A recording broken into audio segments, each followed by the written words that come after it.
युवक की वेलकम इलाके में बदमाशों ने की हत्या। 12 से 15 चाकुओं से गोद कर की हत्या। पुलिस ने इस मामले में 3 लोगों को लिया हिरासत में।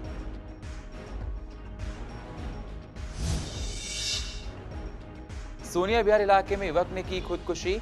परिजनों ने जताई हत्या की आशंका। पुलिस ने पोस्टमार्टम के बाद शव परिजनों को सौंपा।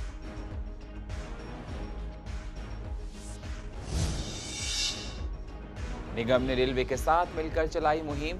डेंगू और चिकनगुनिया के खात्मे के लिए किया गया ट्रेन से छिड़काव। निगम के साथ साथ रेलवे के अधिकारी भी रहे मौजूद। शिक्षक दिवस के मौके पर टीचर्स को किया गया सम्मानित। इन टीचर्स ने लॉकडाउन के समय हजारों लोगों को बांटा था राशन। बिना जान की परवाह किए लोगों की थी सेवा। और कोरोना के चलते ऑनलाइन मनाया गया शिक्षक दिवस। मैसेजेस और वीडियो के जरिए किया स्टूडेंट्स ने टीचरों को विश।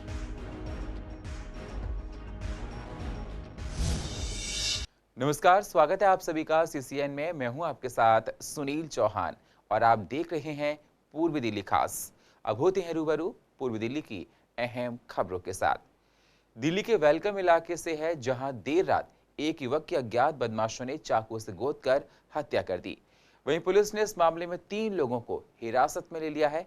क्या था पूरा मामला, इसी पर देखिए हमारी ये स्पेशल रिपोर्ट। राजधानी दिल्ली के थाना वेलकम इलाके में उस वक्त सनसनी फैल गई जब अज्ञात बदमाशों ने 25 साल के युवक की चाकुओं से गोद कर हत्या कर दी।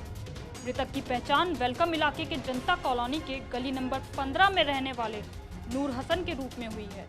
नूर हसन पेशे से रिक्शा चालक था और अपने परिवार में सबसे बड़ा बेटा था।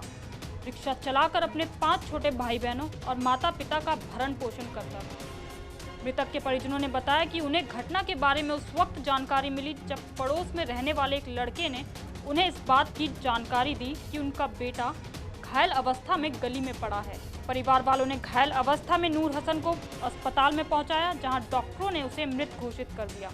डॉक्टरों ने बताया कि नूर हसन को 12 से 15 चाकू लगे हैं, जिस कारण उसकी मौत हो गई है। लड़का आया, कहने लगा जी आपके लड़के के चाकू मार दिए।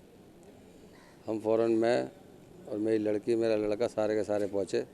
जाके देखा तो 12-13 चाकू इसके लगे हुए और पूरा खून जैसा किसी ने भैंस काट दी, इतना समझिए खून निकला हुआ था। इसको जैसे उठाया तो उठाने के बाद में आंखें निटेर गया था, बिल्कुल दम निकल चुका था इसका वहीं। और इसको फ़ौरन रोड पे लाए। रोड पे लाने के बाद में एम्बुलेंस करी।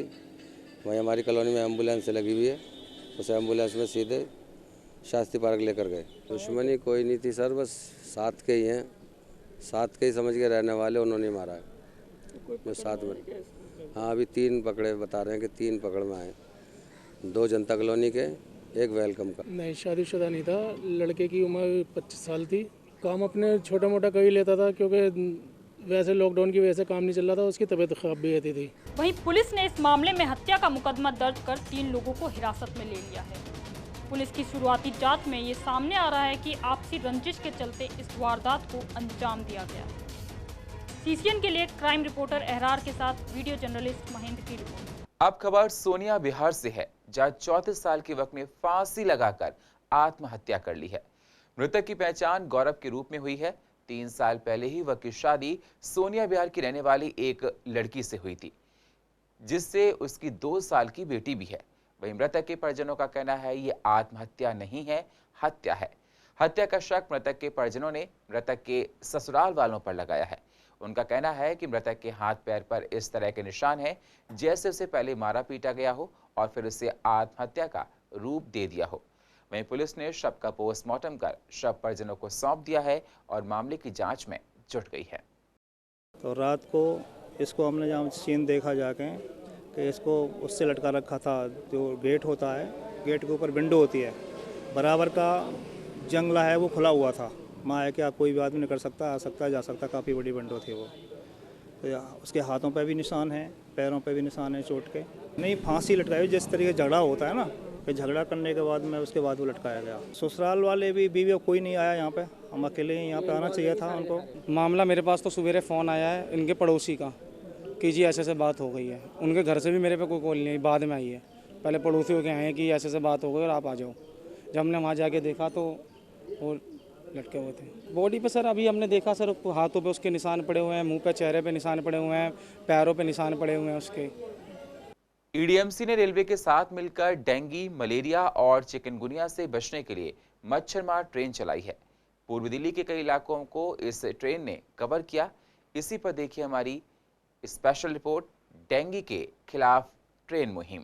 डेंगू, चिकनगुनिया और मलेरिया से लोगों को बचाने के लिए पूर्वी दिल्ली की एमसीडी और रेलवे ने मिलकर एक खास ट्रेन को पटरियों पर उतारा है।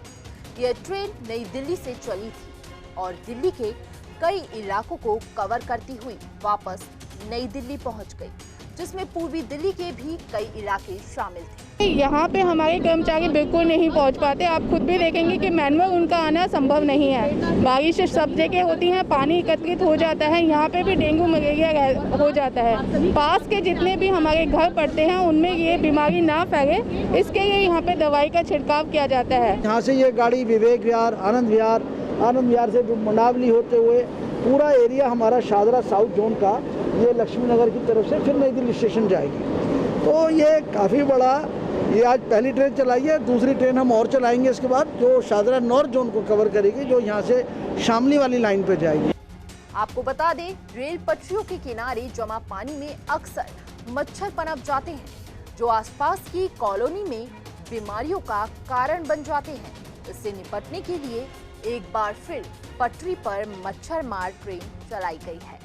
ट्रेन में पूर्वी दिल्ली नगर निगम के द्वारा एक टैंकर लोड कराया गया है, जिसकी कैपेसिटी 9000 लीटर तक है, जिसके जरिए पटरी के किनारे लगभग 60 मीटर की दूरी तक छिड़काव किया गया। सभी एमसीडी कॉरपोरेशन मिलकर रेलवे डिपार्टमेंट के साथ ये प्रोग्राम का शेड्यूल बनाया जाता है। जो न्यू दिल्ली रेलवे स्टेशन से ये हमारी ये टैंकर जो है ये चलता है।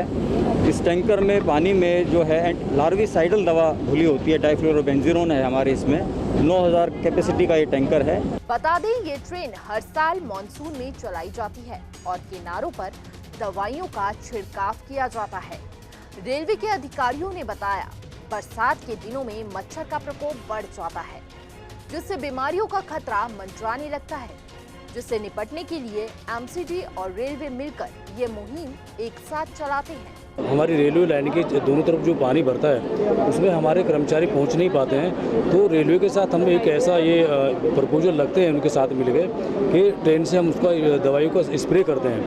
रेलवे ट्रैक के किनारे बड़ी संख्या में झुग्गियां होने से वहां गंदगी फैली रहती है। कई इलाकों में घरों से निकलने वाला गंदा पानी रेलवे ट्रैक के किनारे जमा हो जाता है। वहीं ट्रैक के किनारे बने गड्ढों में बरसात का पानी जमा होने से भी मच्छर पनपते हैं, जिससे डेंगू, चिकनगुनिया, मलेरिया आदि फैलने का खतरा बना रहता है।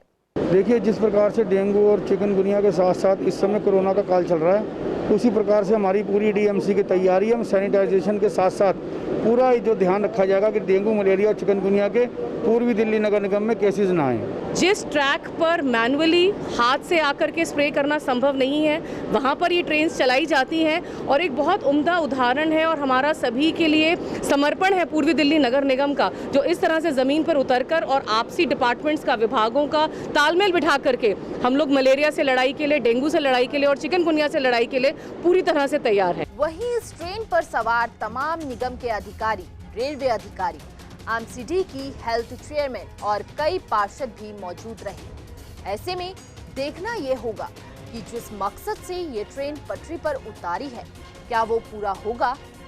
कोरोना के इस काल में जहां कोरोना खुद एक चुनौती बना हुआ है, क्या वहां निगम डेंगू और चिकनगुनिया जैसी बीमारी पर लगाम लगा सकेगा। हर साल के भांति इस साल भी जो डेंगू की ट्रेन है वो चलाई जा रही है। यहाँ पर देख सकते हैं कि छिड़काव जो दवाइयों का है वो लगातार किया जा रहा है। ऐसे तमाम स्टेशंस पर जहाँ पर भीड़ भाड़ ज़्यादा रहती है और स्टेशन के आसपास जो कॉलोनी, जो झुग्गी बस्ती है, वहाँ पर सबसे ज़्यादा लार्वा पाया जाता है और वहाँ पर ये बीमारी ज़्यादा ना फैल सके, इसी उद्देश्य के साथ आज मलेरिया टीम है, जो निगम की टीम है, वो निकली है और ट्रेन जो है ये नई दिल्ली स्टेशन से चली है। कैमरा पर्सन मोहित के साथ मैं वंदना कश्यप, कैंट, CCN। देश भर में 5 सितंबर को शिक्षक दिवस के रूप में मनाया जाता है।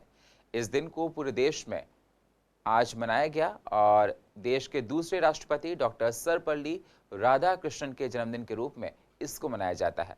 हर साल इन दिन स्कूलों में कार्यक्रम होते हैं, पर इस बार कोरोना के चलते स्टूडेंट्स घर से ही ऑनलाइन पढ़ाई कर रहे हैं। ऐसे में छात्रों ने शिक्षक दिवस भी ऑनलाइन ही मनाया है। ऑनलाइन मैसेजेस और वीडियो संदेश के जरिए बच्चों ने अपने टीचर्स को विश कर उनको शिक्षक दिवस की बधाई दी है। तो आज के दिन बच्चे अध्यापकों का रोल निभाते थे, वो ही क्लासेस लेते थे। उनके अंदर ऐसा करके एक तो नेतृत्व की भावना जागृत होती थी, साथ में शिक्षकों का क्या महत्व है हमारे जीवन में ये उन्हें पता चल जाता था।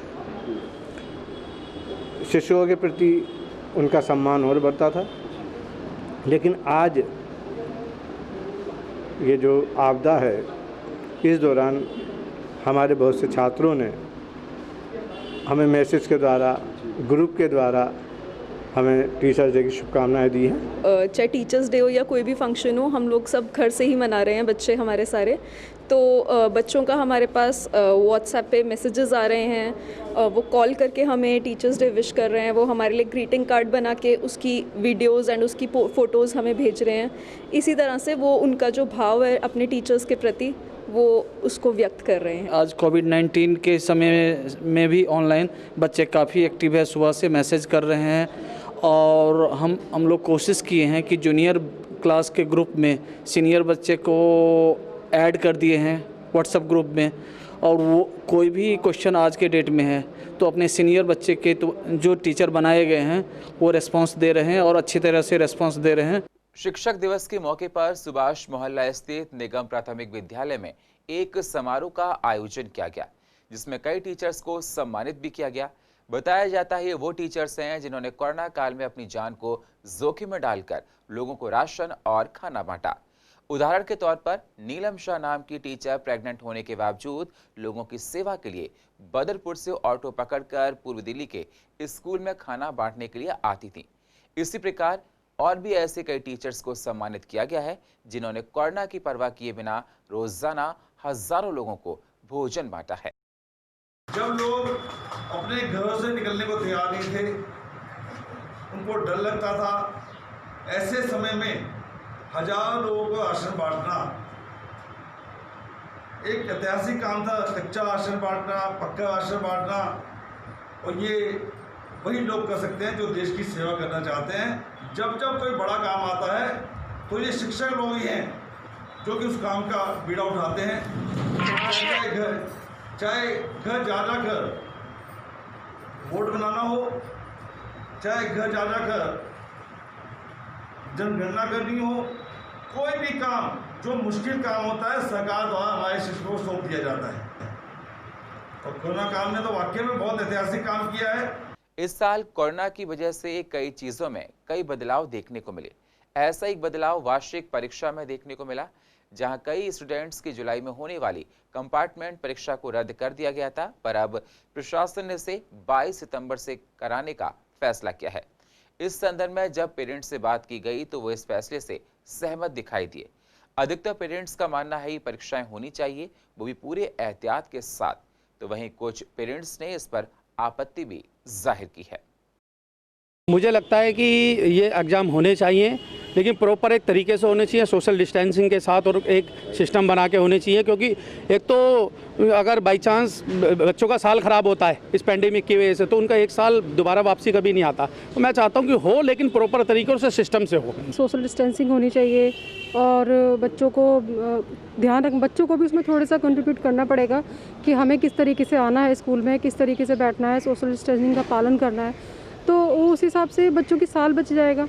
बट 10th और 12th में जो बच्चा होता है ना, वो थोड़ा समझदार होता है, उसको हम छोटे बच्चों की कैटेगरी में नहीं कर सकते हैं। वो समझ सकता है कि हाँ, अगर मैं थोड़ी सी सावधानी करूँ तो मेरे जो 10th और 12th का जो साल है वो बच जाएगा। तो सुप्रीम कोर्ट ने भी ऑर्डर करे हैं, जिस तरीके से विश्वविद्यालयों के लिए ऑर्डर करें, क्या उनका 2 घंटे के लिए एग्ज़ाम हो, लेकिन एग्ज़ाम कंपलसरी है। किसी को भी बिना एग्ज़ाम के प्रमोट नहीं किया जाएगा, ना डिग्री दी जाएगी। इसी तरीके से 10th और 12th वाले भी, उनको भी मैं बड़े बच्चों में गिनती लाता हूँ, उनको भी जो उनका एग्ज़ाम होना चाहिए क्योंकि जिस हिसाब से ये आज फिर दिल्ली में कल केस बढ़े हैं, हम ये कह रहे हैं कि उस हिसाब से तो फिर ये होना नहीं चाहिए। देखो जैसे अब लास्ट टाइम में 12th के 2 एग्ज़ाम नहीं हुए थे, उन्होंने एग्ज़ाम पास करवा दिए थे बच्चों को, उसी हिसाब से बच्चों की एबिलिटी देखकर बच्चों को अपना आगे देना चाहिए उनको एडमिशन। और पूर्वी दिल्ली की अधिक जानकारी के लिए आप YouTube पर जाकर CCN को सब्सक्राइब करें और फ्रेश अपडेट लेते रहें। और फिलहाल पूर्वी दिल्ली खास में इतना ही। बाकी खबरों के लिए आप बने रहिए CCN के साथ। तब तक के लिए नमस्कार।